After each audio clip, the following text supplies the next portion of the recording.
Lagt var upp till stautis vid lögjen i det, här 8 NSÍ skulle möta HP och under dagsdistel en 3+. Till disten i det hade bäg linje profiler och måtte sidda iver vegna skia. NSÍ var talan om serbiska lagaren Nena Stankovic och till HP var det landslagaren Jagba Borg. Distren började i Lulja och texta som om HP i ivervajna fyrstlötna. Da kom fram til more chanser, til at det ikke var så større. Og jeg innfører enda en skallere av stansjene hodna.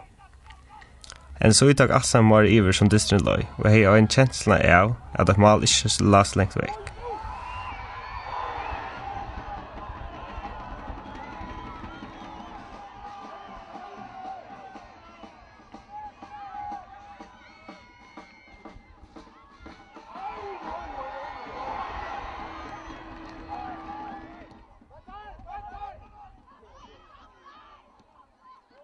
Efter välspalt allop enda där vi är Paul Torstensson sender ett inlägg en fyra högresöj till närmare stång. Och efter sindra trunkaspelet kan Jonar Fridriksberg lägga NSÍ ut på 8-0.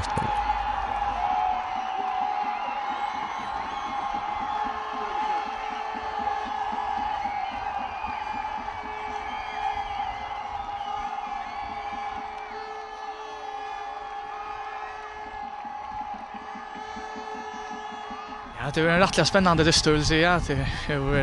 Nu har HP haft undanvind så tar jag skott ganska mer. Men annars har det varit en väl lyckad Dystur aldrig. Och helt du NSÍ mest missen av Nenad i det? Ja, jag hade faktiskt att Boy och eller just kom den gjort det rättligt gott men Nenad han är väldigt rolig så han är nog så viktig spelare också. Och helt du NSÍ för att klara förmåste jag hade. Ja, men det hoppas vi fan. Nu vill jag allt trusch här och som det ser ut nu så ser det väldigt gott ut. Så spelar väl och det har gjort otroligt gott. Och vad annat där är att NSÍ finner Johannesson till vänner kan det göra att det kunde ju vara bättre. Han är klart den bästa vänner i landet nu och det är som vi har bruk för det Ronald så att det är helt fantastiskt. Kan ända distren vidare? Ja, till 8 nu vant vi få att man har rätt så är dock vi 2-0 klocken. Så ja, alltså är håller det att ha björnar är tar spelar inte som där Aja eller borde spalt och jag vet inte om det tror jag att mästare ska bli färdig men tar Aja vill han inte bättre gå så där.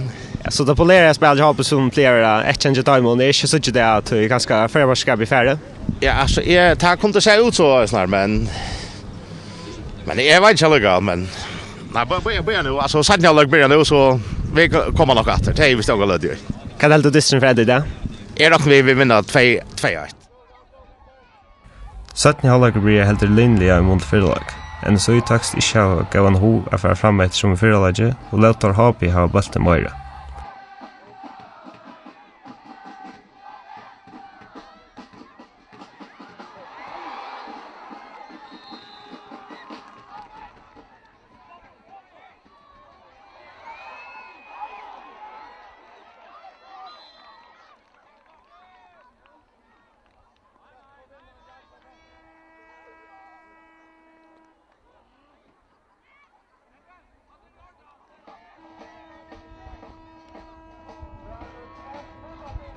Og i 3:20 av minutter etnaiste NSÍ atra skårene.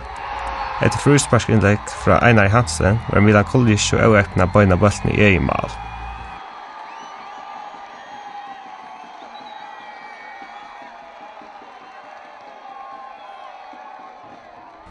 Resten av disten er NSÍ støyra. Tar løtt seg sint langer atter og karde bulten rundt i eknon rettjon og satsa mer på møtalo. I enda av disten etnast til HP er javn etter helt sløs vergerspall i høgsøy i NSÍ. Tar Inga slipper steg i bulten og lekkar en 4, her Jens Marsten rundar bøyna bort. Men bulten fyrir stegen bøyntler Jakob Jakobsen og plasserer han bulten i mal.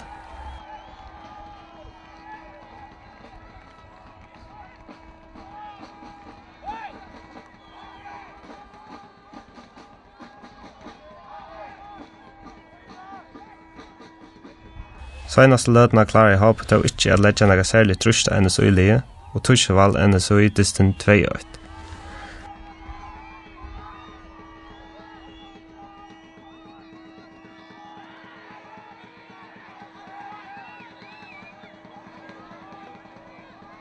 Og i enda av disten fikk Jalkom Elter sitt neste gulakost, og nødt tog av vøtlen.